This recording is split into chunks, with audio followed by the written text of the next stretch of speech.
Hello everyone, welcome back. Please comment, rate, subscribe, folks. Comment, rate, subscribe, like the videos. Also share the videos. I want to thank everyone that does like, watch, and share my videos. You folks are the absolute best. Listen, folks, there's a link tree down below. Has the links to all of my social media platforms. Please go down there, follow me across all my social media platforms and talk to me because I'll talk back. Also down there as well as links to all of my YouTube pages. Please go down there, subscribe to all my YouTube pages, and turn on your notifications so when I post content, you folks will be in the know. Now with that said and done and put to the side, I've come to talk to you folks today about the New York Jets drafting Joe Tippmann in the second round of the NFL draft. We got a center, baby. We got a center in the building. That boy from Wisconsin is here, okay? So we're going to discuss this and talk about it. First off, salutes to all the Savages that joined me during the live stream today. I did a live stream and, we sat down during that second round, chopped it up, and watched everything happen. So I'm going to paint the picture for y'all, okay? Now I'm getting going. The second round starts, okay? Of course, the Steelers are on the clock, right? So I'm like, all right, we're coming into the second round. We know what time it is. The New York Jets took Will McDonald in the first. The Jets must address the offensive line. I'm thinking tackle. That's what I'm thinking, okay, when the second round starts. And there were some guys that were on the board that I was excited about, all right? And we'll get to that in a second. Joey Porter Jr. gets drafted by the Steelers at 33. I'm hyped for him. That's good for him, right? His dad played for the Steelers. Now he gets to play for the Steelers. Steeler family, fun, right? Okay, cool. Not a tackle, right? Not a tackle. That's all that's important here, okay? So we keep on rolling. The Titans trade up. They get Will Levis at QB. They got Malik Willis already. Now they got Will in the building. All right, cool, right? He was a guy that a lot of people thought would go in the first round. He ends up sliding. The Titans grab him. All well and cool. Quarterback, not a tackle. Not worried about it, all right? Things keep rolling. I'm chit-chatting with the Savages, and then the Rams take Steve Avila. Now, everyone knows I like Steve Avila a lot. He was a guy that I was hoping would be a New York Jet, right? But I'm not hurting.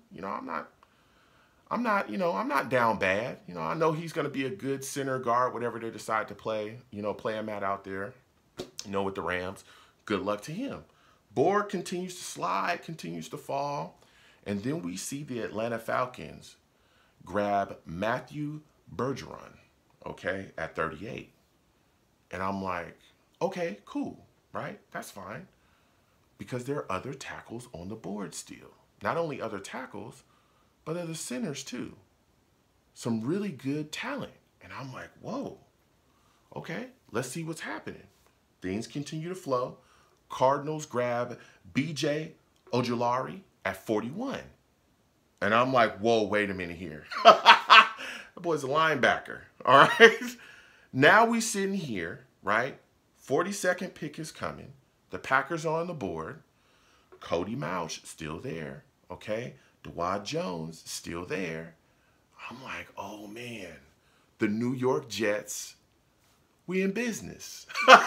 We in business, baby. We're good. We're good. All right, yes. Okay, Broderick Jones, the Patriots worked us over, okay? But Broderick Jones is gone. That time's over, okay? Here we can address the tackle position. And I'm like, all right, let's see what happens. Are the Packers going to take a tackle? Ticker comes up. Nope. Packers take Luke Musgrave at 42. Bruh, I was so hyped. But I didn't want to jinx it. I said, okay, let's see what happens. Let's see who they take. Looking around. I'm waiting. Comes up. The New York Jets select Joe Tippmann, center from Wisconsin. And I'm like, yes, yes, yes. Great pick.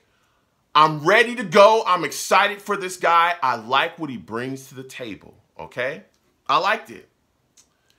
But I was wondering, tackles were there.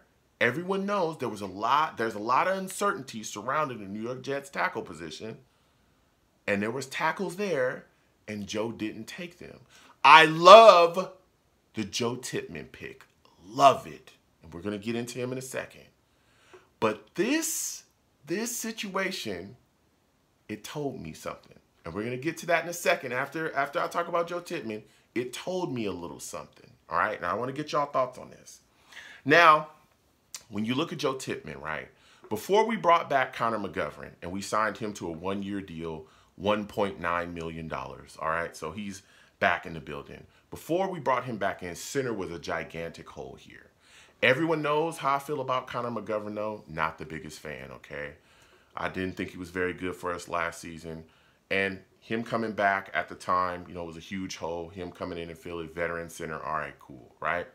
But this sets up a replacement for him. And honestly, you can look at this and say, hey, Joe Tippmann can come in here and compete. He might actually be able to win the New York Jets starting center position, real talk.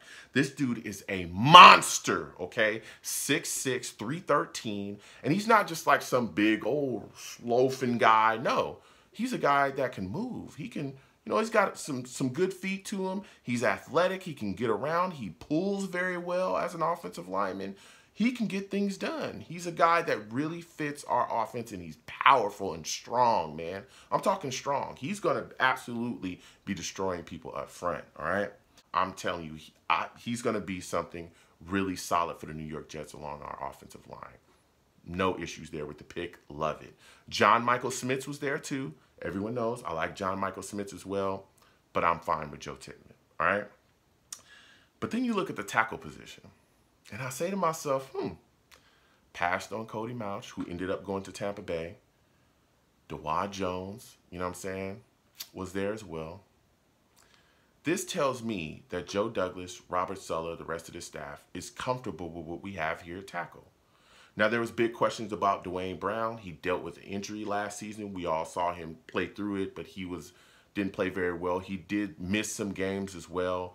At one point during the season, missed quite a bit of time. I believe he was on IR at one point during the season, was able to get back, but dealt with the shoulder injury, continued to play through it, right? Now, all this offseason, the coaching staff, mainly Robert Saleh, has been raving about him, called him a freaking rock star, all that stuff, right? Now, when you look at Dwayne Brown, though, Dwayne Brown's an older guy. He ain't going to be here forever.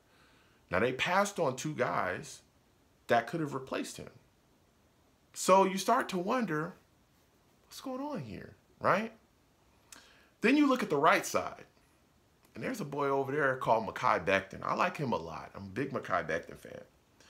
Now, if we're moving on from Dwayne Brown at some point, because he ain't going to be here forever, the best option right now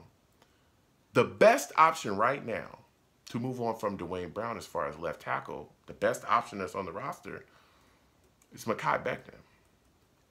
Because he actually was a starting left tackle here at one point. Now, there's big questions about him, too. Remember? You know? Hadn't played in 2 years. Big knee injuries at one point. There was a dark cloud surrounding him.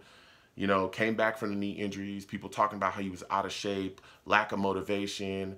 There was a lot of talk and leaks from the coaching staff. Leaks, reports, rumors about them being upset with his lack of work ethic and all this crazy stuff that was surrounding him.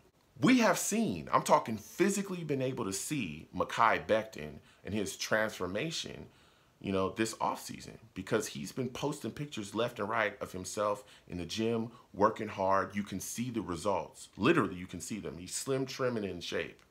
And there's been a lot of questions surrounding the New York Jets and him as far as the future, right? Well, to me, you pass on these tackles that were right there. Mekhi Becton's fifth-year option, signing that just right around the corner. I believe it's May 2nd. And I've been talking about it left and right. Let me tell you something. I think that passing on those two tackles and drafting Joe Tippmann opens the door for the New York Jets to give Mekhi Becton his fifth-year option and keep him here in 2024, which will earn him $13.5 million guaranteed. I think he's going to be here. And I think they're going to sign that fifth-year option on May 2nd. And I think that when it's time to move on from Dwayne Brown, Mekhi Becton, if he does what he needs to do, fully healthy, ready to go, nothing crazy happens, he will be the New York Jets starting left tackle at some point. That's what I believe. It's not in stone. I'm just talking. Comment down below. Let me know what y'all think. But the fact they passed on these tackles, to me, it says something. It says something. So Joe Tippmann is here. Also, keep in mind, Dawad Jones to this point is still on the board, okay? The fourth round is going to start. He's still on the board. Maybe the Jets put together a package to try to move up and grab him. Who knows? But he was there, and they didn't take him. So we'll see what happens. But Joe Tippmann is the New York Jets pick in the second round. Comment down below. Let me know what you folks think. How do you folks feel about this draft selection? What are your thoughts about Joe Tippmann? What are your thoughts about them passing up on the tackles? You know, what are your thoughts about them passing on John Michael Smith? So let me know. Comment down below. Let me know what you folks think. You folks have a good one. Peace.